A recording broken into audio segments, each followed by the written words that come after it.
If you end up in the hospital for surgery, the decision on when you go home may not be solely based on your recovery. Joining us for this week's Smith Business Close-Up is David Anderson, a Ph.D. candidate at the Robert H. Smith School of Business. David, thanks for being with us. Yeah, thanks for having me. Tell me about the research here. What were you trying to find out? So what we're looking at is we're trying to figure out if there's a relationship between the utilization of hospital resources and the discharge rate that we have in a hospital. So if you don't have recovery beds down the line, surgeons can't do surgery because there's nowhere to put the patient. And this makes the surgeon upset because they can't get paid to do their surgeries. It makes the hospital upset because their operating rooms aren't being used and they're not making money. And this makes patients upset because they want to have the surgery that they need and they can't have the surgery done because there's nowhere for them to go. So what we've done is we've analyzed some data from a large East Coast hospital, and we've seen that as the utilization rate increases on the downstream beds, we see an increase in the discharge rate.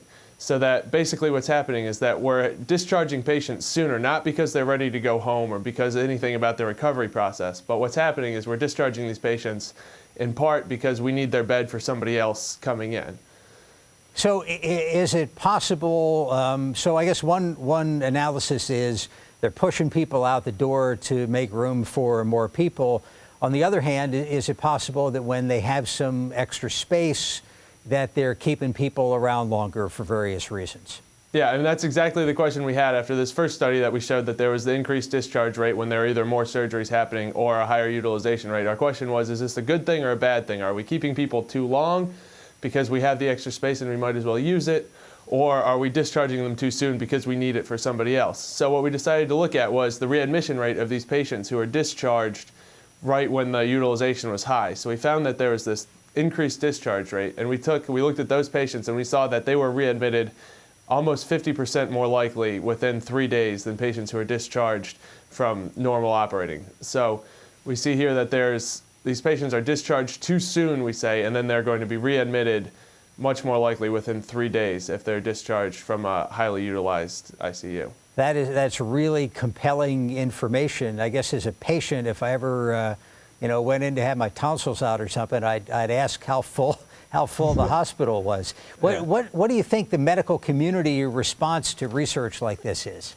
When we've gone and talked to doctors and we've talked to people, I think they all know it's happening, that they, it's something that you tell them you've said this and they say, well, yeah, that happens all the time, that there's, that these hospitals are running at such high utilization that the resources are so scarce that there are lots of things going on, the games being played about who gets which beds and when and where.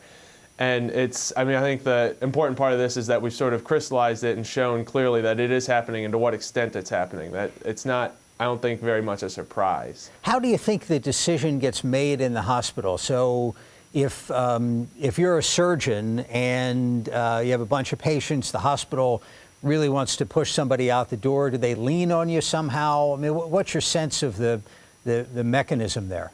I don't think it's at all case by case. I think it's more holistically that the operating groups get graded on what percent of OR utilization they have. So if they're scheduled the operating room, what percent of the time are they operating on patients? They get, they're incentivized. Surgeons are paid to do surgery, so they're going to want to do surgery. There are these things that they look at throughput, and I don't think there's any one individual day where they come down and say, hey, John, we need to get this guy out. But I think there are the sort of system-wide pressures and incentives that are not always aligned in the patient's best interest. Well, let's finish up with the patient's best interest. So any advice for patients and for the medical community at large about how to ensure patient safety while responding to the business and competitive pressures that they have? Well, there are two things that we look at here. You can either have less flexibility on when you can discharge patients, whether you need to have some sort of checklist or whether you should desegregate separate from who does the surgery and who makes the discharge decision so that there's not that cross pressure. Or you can have more flexibility in where the patient can go. That lots of times in a hospital, maybe all of our recovery beds are, but there's going to be a bed somewhere else in the hospital that there's open. So if there's more flexibility for where the patients can go, there's going to be less of this pressure on the throughput. So, less siloing of the hospital is one thing, and the other thing is sort of less flexibility in who makes the decisions. Interesting stuff. David Anderson joining us from the Robert H. Smith School of Business. Thank you for your time.